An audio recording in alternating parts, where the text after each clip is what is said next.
بسم اللہ الرحمن الرحیم۔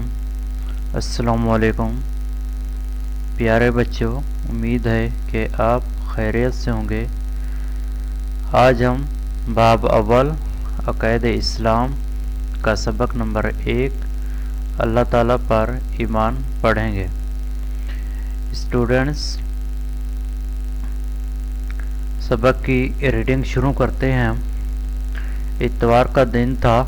طارق اپنے دوستوں کے ساتھ دیر تک فٹ بال کھیلتا رہا۔ جب وہ گھر واپس آیا تو اسے سخت پیاس لگی ہوئی تھی۔ امی جان نے اسے ٹھنڈے پانی کا گلاس لا کر دیا۔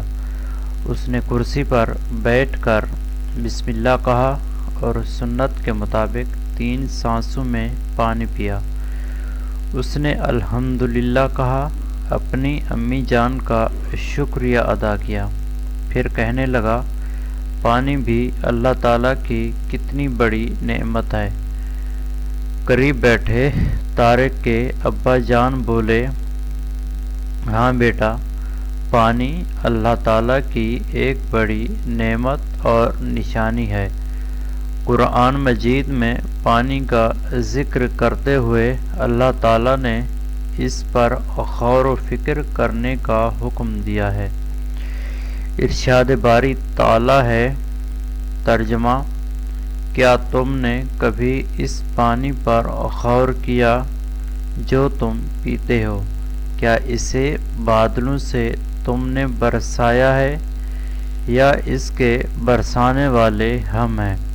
سورۃ واقعہ آیت نمبر 68-69 میں ہے۔ مزید ہم آگے بڑھتے ہیں۔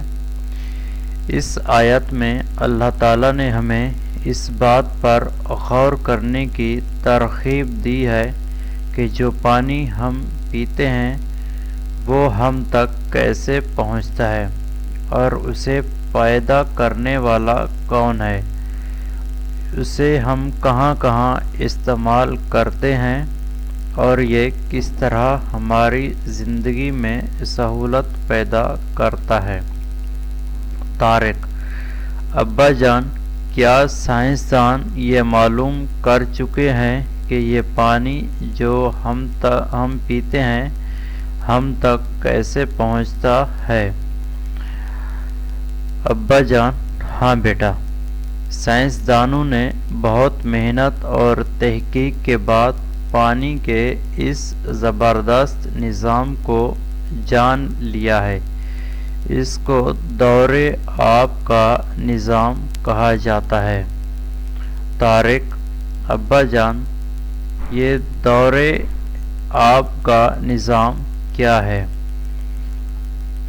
ابا جان: اللہ تعالیٰ نے زمین کے بہت بڑے حصے پر سمندروں، دریاؤں، نہروں اور ندی نالوں کی صورت میں پانی کے بہت سے ذخائر بنائے ہیں۔ سورج کی حرارت سے پانی بخارات بن کر بلندی کی طرف چلا جاتا ہے اور بادلوں کی صورت اختیار کر لیتا ہے۔ یہ بادل ہوا میں ادھر ادھر تیرتے رہتے ہیں۔ زمین سے بلندی پر فضا میں بہت ٹھنڈک ہوتی ہے۔ جب بادل کسی زیادہ ٹھنڈی جگہ پر پہنچتے ہیں تو ان میں موجود پانی کے ننھے قطرے ٹھنڈے ہو کر ایک دوسرے میں مل جاتے ہیں۔ اس طرح یہ بڑے قطروں کی صورت اختیار کرنا شروع کر دیتے ہیں۔ پھر جب یہ قطرے ہوا سے زیادہ وزنی ہو جاتے ہیں تو بارش کی صورت میں زمین پر برسنے لگتے ہیں۔ بارش کا کچھ پانی زمین کے اندر جذب ہو جاتا ہے اور کچھ ندی نالوں اور دریاؤں میں سے ہوتا ہوا سمندر واپس چلا جاتا ہے۔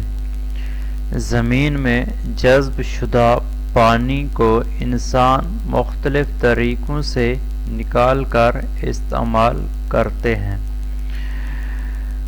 قرآن مجید میں بھی بارش کے اس نظام کا ذکر کیا گیا ہے اور اسے رحمت قرار دیا گیا ہے۔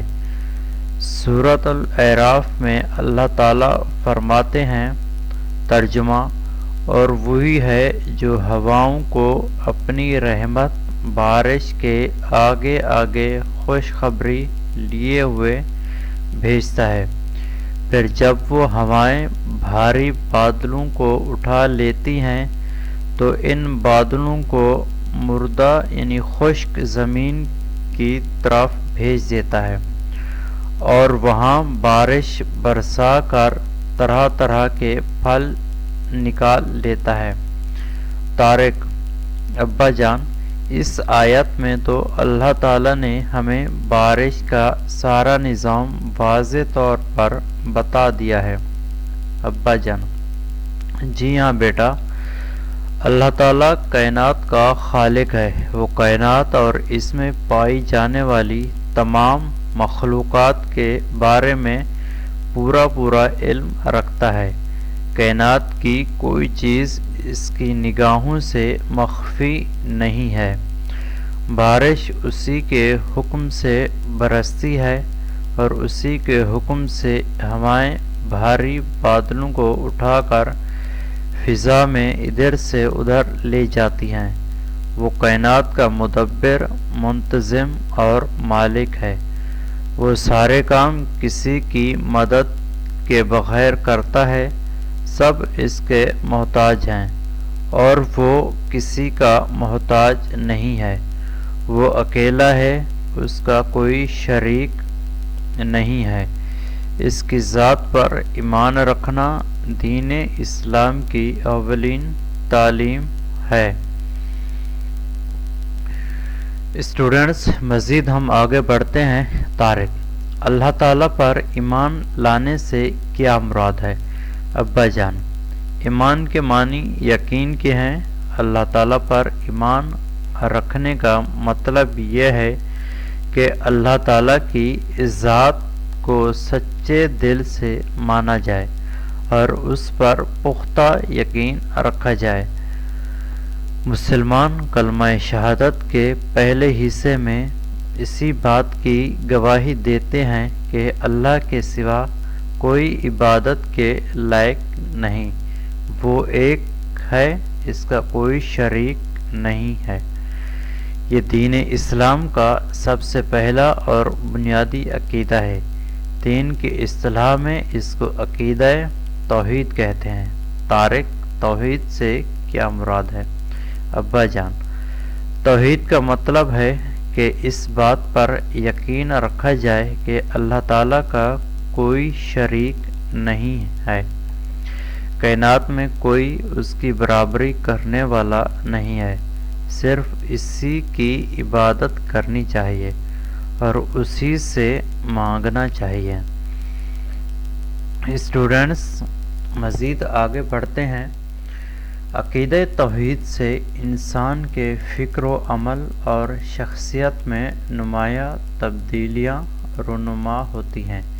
یہ انسان میں عجز و انکسار، پرہیزگاری اور وسعت نظر پیدا کرتا ہے۔ یہ انسان کے دل میں اطمینان اور سکون کی کیفیت پیدا کرتا ہے۔ عقیدہ توحید کو دل میں پختہ کرنے سے انسان میں استقامت اور بہادری کا جذبہ پیدا ہوتا ہے اور صرف اللہ تعالیٰ ہی سے ڈرتا ہے۔ ہمیں چاہیے کہ ہم اپنے دلوں میں عقیدہ توحید کو پختہ کریں، کیونکہ یہ دین اسلام کی بنیاد اور حقیقی کامیابی کا ذریعہ ہے۔ اسٹوڈنٹس، تو یہ تھا آج کا ہمارا سبق۔ امید ہے کہ آپ کو یہ سبق سمجھ میں آیا ہوگا۔ انشاءاللہ اب ہم اگلی کلاس میں اس سبق کے سوال جواب پڑھیں گے۔ شکریہ۔